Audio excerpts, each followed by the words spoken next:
వైఎస్ఆర్ కడప జిల్లా ప్రొద్దుటూరు నుండి మలుపు టీవీ సమర్పణ తాడమాపురంలో రాత్రి సుమారు 12 గంటల తర్వాత చిన్న వెంకట సుబ్బారెడ్డి గారి ఇంట్లో ముగ్గురు దొంగలు దొంగతనం చేయడానికి ప్రయత్నించగా చిన్న వెంకట సుబ్బారెడ్డి వారి కూతురు వెంకటలక్ష్మి నిద్రలో నుండి తేరుకుని దొంగలను చూసి గట్టిగా కేకలు వేయగా అటుపక్క మంచంలో ఉన్న వెంకటలక్ష్మి తండ్రిగారైన చిన్న వెంకట సుబ్బారెడ్డి కూతురి కేకలు విని తీరుకు నేలోపే ఆ ముగ్గురు దొంగలు కట్టెలతో రాళ్లతో వెంకటలక్ష్మిపై దాడి చేసి అక్కడి నుంచి పారిపోయారు. జరిగిన విషయం పోలీసు వారికి తెలపగా పోలీసువారు మీ అమ్మాయిని తగిలిన గాయాలకు ముందు ఆసుపత్రికి వెళ్లి వైద్యం చేయించండి అని తెలిపారు. అప్పుడు చిన్న వెంకట సుబ్బారెడ్డి గాయపడిన తన కూతురిని ప్రొద్దుటూరు జిల్లా ఆసుపత్రికి పిలుచుకుని వచ్చి వైద్యం చేయించి జరిగిన విషయమంతా డాక్టర్ గారికి చెప్పి ఇంటిమేషన్ రాయించడం జరిగినది.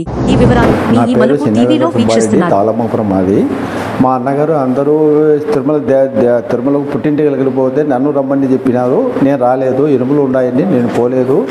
మా ఇంట్లోకి వచ్చి వరండాలో నేను పోయినానని అనుకొని ముగ్గురు వచ్చి కర్ర తీసుకొని దోంతారు ఉండేది కొట్టినారు. పాపకు 2 కుట్లు పడినాయి. ఆసుపత్రికి వచ్చినాము. ముగ్గురు వ్యక్తులు వచ్చేసినారు.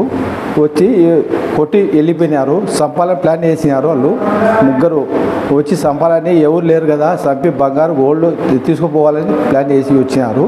వాళ్ళు నేను లేచి రే అని నా కొడుకలా నెలకలా లేచి నేను కట్టె తీసుకునే నెలకలా గోడ దూకి దొంగకొని వెళ్ళిపోయినారు. గోడ దూకి బండి గైన్లో పెట్టుకున్నారు మా ఇంటి దగ్గర. ముగ్గురు బైకులో ముగ్గురు వెంకటేశ్వర టెంపుల్ దావన వెళ్ళిపోయినారు.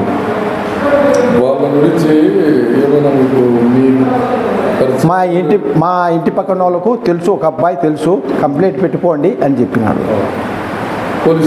పోలీసు వాళ్ళకు చెప్తే హాస్పిటల్కి పోయి చూపించుకొని రాపోండి, మేము కానిస్టేబుల్ పంపిస్తాము అని స్టేషన్ బట్టి.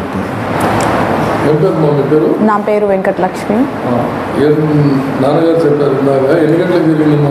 12:20కి అట్లా జరిగింది. నేను కుక్క ఉండే, యాక్చువల్లీ అక్కడ కుక్క ఉంటే అది కొంచెం అరిస్తే నేను లేసాను దాన్ని బయటికి తీసుకెళ్ళాలని.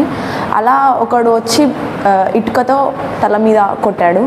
ఇంకొకడు ఒక కట్ట తీసుకొని కాళ్ళ మీద కొట్టాడు. వాళ్ళని పట్టుకునేసరికి ఇంకా వాళ్ళు వెళ్ళిపోయారు. అక్కడ లైట్స్ అన్ని ఆఫ్ చేసి ఉండే, అందువల్ల వాళ్ళని గుర్తించలేకపోయాను. ఇలా పోలీస్ స్టేషన్లో కంప్లైంట్ ఇచ్చాము. వాళ్ళు హాస్పిటల్కి వచ్చి ముందు ట్రీట్మెంట్ చేసుకుని రమ్మని చెప్పిట్టారు.